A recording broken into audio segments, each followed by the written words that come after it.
Hey, Jeff City Church, we have been racking our brains to try to figure out what is the best way for us to respond to the coronavirus situation that's developing in our nation, in our state, and even kind of locally in East Tennessee.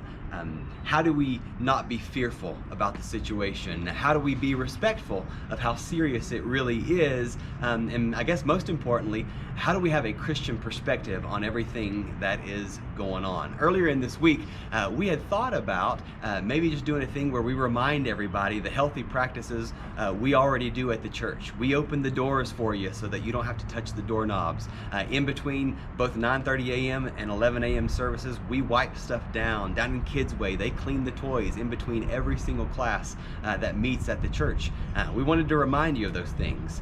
When it looked like the situation was getting a little bit more serious, we said, okay, we can do church without passing communion plates or passing offering plates, and we had that plan in place.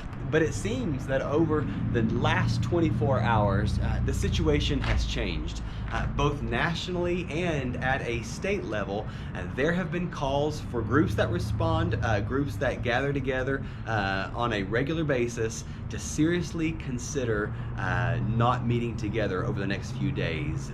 Bill Lee, our governor here in Tennessee, and some health officials made an announcement earlier today. They talked about a state of emergency that we're now in Tennessee, and they said that it would be best that over the next 14 days, if groups that normally gather together in mass gatherings, if they would suspend those gatherings for the next 14 days. We have talked about that, we have prayed about that, we have tried to figure out what is the right thing for us to do as a church in this situation. And what we have decided to do is we are going to have online services this Sunday. That was a really difficult decision for us to make. One of the reasons is we just love getting together. Y'all are funny. We love seeing our friends. Y'all sing pretty good, and so we enjoy that. I'm just kidding. Y'all sing great. But it's just a great time when we get together as a church, and so it crushes us to make that decision. However, there's a thing that's been passed around on social media that people are trying to help others understand, and it was even tossed around today at the announcement with our governor here in Tennessee. They really want people to understand, and so I'm going to do a little educating here. And if you've ever been in a meeting with me or a small group with me, you know that I love the dry erase board. So I'm bringing the dry erase board out here to help you understand why we made the decision we made. The thing that they keep talking about is we have to respond right now to do what they call flattening the curve. Or if you like the Dukes of Hazzard, maybe you call it straightening the curve, the only way we know how. But what they're talking about when they're talking about flattening the curve is this. This graph is the one that's been going around on social media. What we know is this. If you think of the graph as these are the number of cases of the COVID-19 or the coronavirus, and these are the days that go by. What they know is going to happen, there is no doubt about that, is as days go by, the number of cases is going to go up.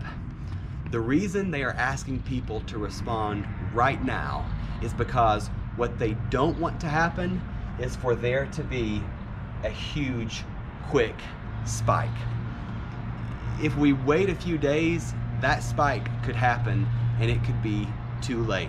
There have been things that have happened in our country's past where we have learned that 3 or 4 days makes a huge difference when trying to contain something like this. The reason this is important for us as Christians is this is a love your neighbor kind of thing. If we want to follow that teaching of Jesus, we got to realize if this happens, then if your grandmother or your elderly friend or someone who just has a compromised immune system or respiratory system has to go to the hospital, there's only so many beds at Jefferson Memorial Hospital. Even if you go out to UT Medical Center, they serve a huge area. If this happens in our area, it's happening there too, and there are so many beds. So let's say UT Medical or Jefferson Memorial can take care of that many people. Well, if there is a spike, there's going to be far more people who need medical attention than they're going to have the capability to help.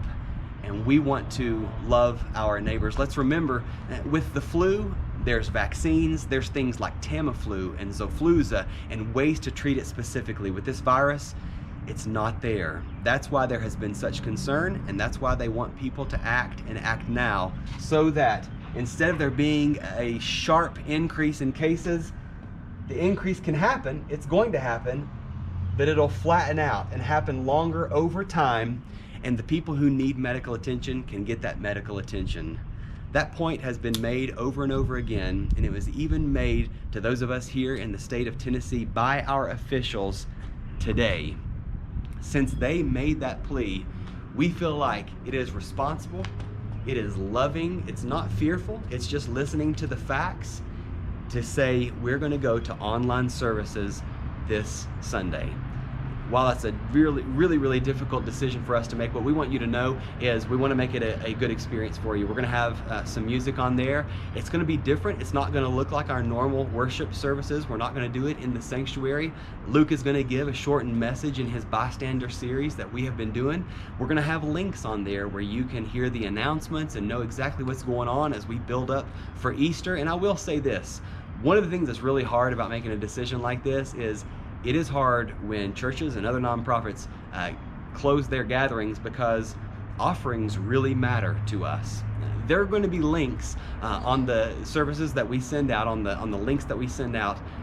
There are going to be links for online giving. Even if you're someone who has never given an online gift, we would strongly encourage you to do that here over the next week. Because when we don't gather and we aren't able to collect that offering, it matters a tremendous amount to our budget. And so I would just encourage you to follow that. We think that this is the most responsible thing. We think that it's responsible to join with Tennessee and the rest of the world to slow the spread of this virus down. We think it's the best way that we can love our neighbors here in Jefferson City.